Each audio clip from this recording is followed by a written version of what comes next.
ভগবান জানে মারে না, চারিদিক থেকে মেরে দেয়। একটা মানুষকে নিয়ে এত রোগে ভুগছি। এখন ব্লাড টেস্ট করতে আসবে, ব্লাড টেস্ট করতে গেলেই 3-4 হাজার টাকা তো নেবেই। ওর ট্রিটমেন্ট করবো না, আমি আমার জন্য ট্রিটমেন্ট করবো, বলো তোমরা। সবাইকে জানাই শুভ সকাল। তো শুভ সকাল জানিয়ে আমি রিঙ্কি তোমাদের সামনে ছোট্ট একটা ব্লগ নিয়ে চলে আসলাম। তো আমি এখন বসেছি লাউ কাটতে, কাজে এসে এখন লাউ কাটতে বসেছি।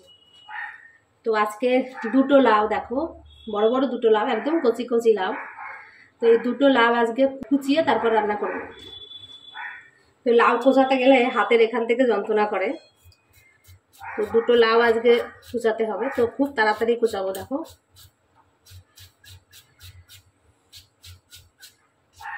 কত রানিংয়ে লাউ কোচাচ্ছে, এতগুলো তো কোচাতে হবে। আর এদিকে রান্না কিন্তু হচ্ছে, গ্যাসের উপরে রান্না বসানো আছে। রান্নাটা হতে লাগুক আর আমি যতক্ষণ লাউটা কুচিয়ে নিই।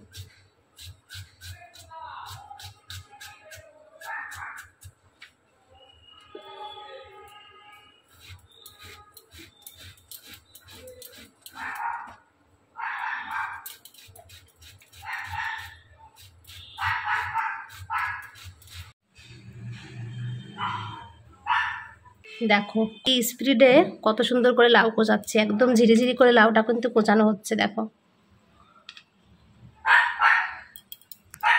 লাউটা এখন রান্না করছি, বড়ি দিয়ে ধনে পাতা দিয়ে রান্না করছি। তো দেখো আমি সবে কাজ থেকে বাড়িতে এসে দেখি আকাশটা পুরো অন্ধকারে ছেয়ে গেছে, এতটা মেঘ করেছে। সকাল থেকে আজকে মেঘলা মেঘলা ওয়েদার, যদিও তো সকালে আর বৃষ্টি হয়নি, তো এখন নেমেছে বৃষ্টি, প্রচুর বৃষ্টি হচ্ছে এখানে কিন্তু আমাদের। আর পুরো অন্ধকার হয়ে গেছে চারিদিক। এই বছরে এত বৃষ্টি তো আর কি বলবো, সারা বছর এবার বৃষ্টি হলো।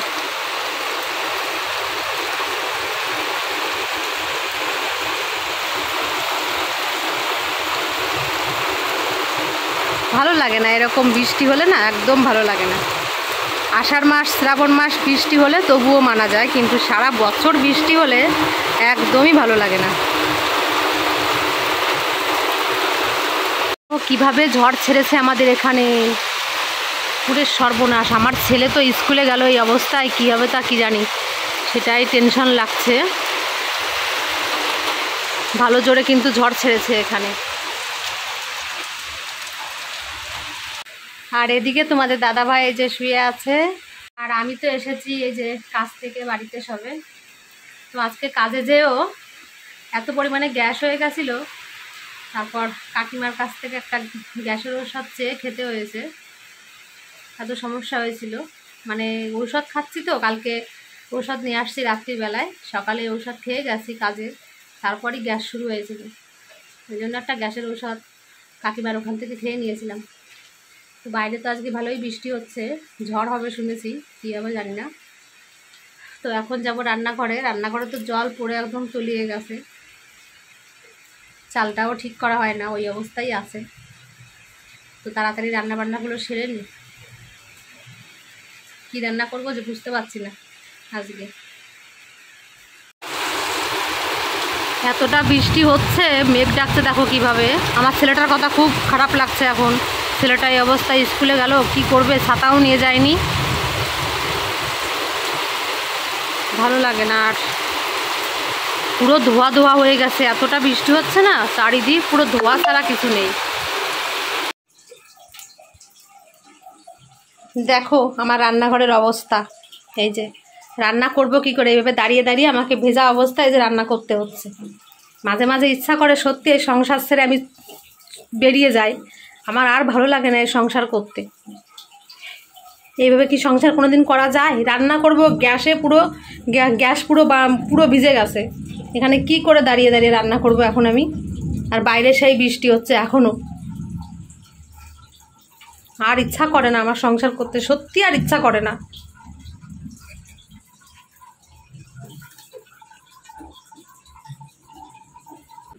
মাঝে মাঝে সত্যি খুব কষ্ট হয় সে কষ্ট কাউকে দেখানো যায় না, মনে হয় একদম ছুটে চলে যায় এখান থেকে, এরকম মনে হয় যে এত কষ্ট করে কি সংসার করা যায়, আর কত ধৈর্য রাখবো। ধৈর্যের একটা সীমা থাকে মানুষের।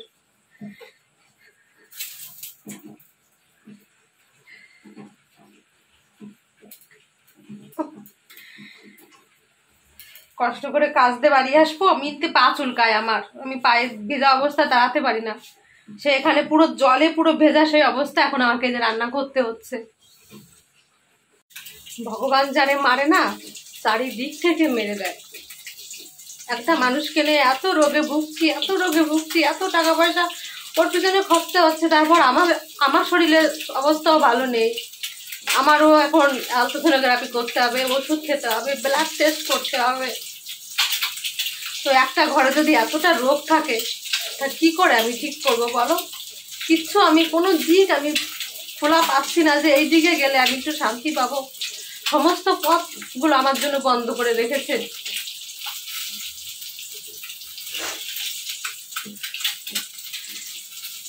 এত কষ্ট করি সংসারটাকে রক্ষা করার জন্য, কোনো কিছুতে আমি এগোতে পারছি না, কোনো কিছুতে আমি এগোতে পারছি না।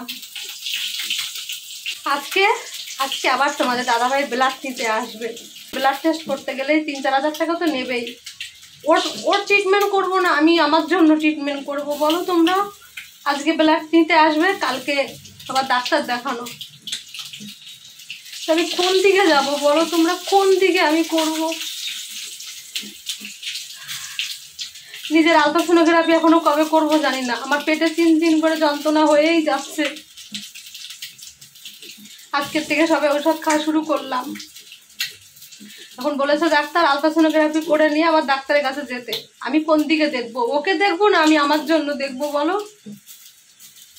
কেন এত কষ্ট দেয় আমি জানি না।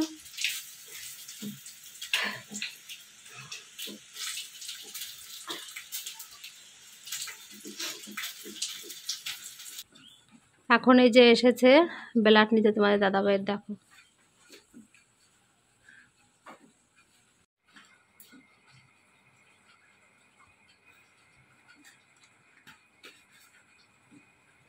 ওই ইঞ্জেকশনটা নেওয়ার পরে শরীরটা কত ভালো হয়েছিল। হ্যাঁ, আবার দেখো অবস্থা, চেহারাটা দেখ। বন্ধ করে দিয়েছে ইঞ্জেকশন। 16টা নেওয়া হলো না ইঞ্জেকশন, তারপরে বন্ধ করে দিয়েছে আবারও। এখন দেখি কি করে ডাক্তার। শিরা একটা থেকে আরেকটা গেছে, বিভিন্ন রকম।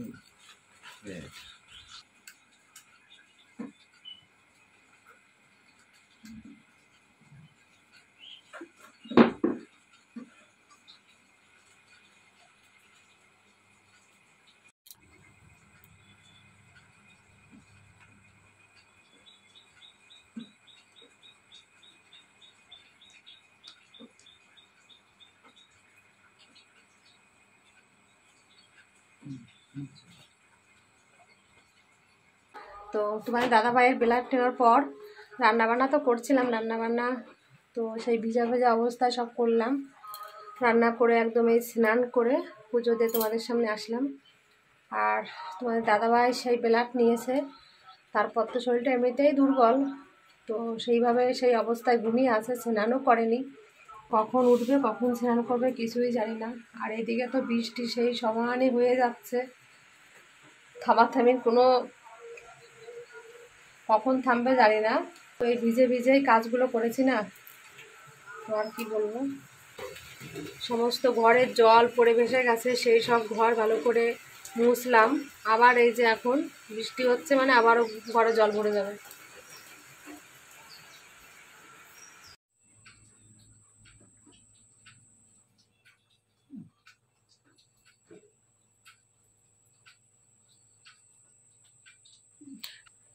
হাঁটুতে বেশি যন্ত্রণা, হাঁটুতে দাও, হাঁটুতে সবসময় যন্ত্রণা করে।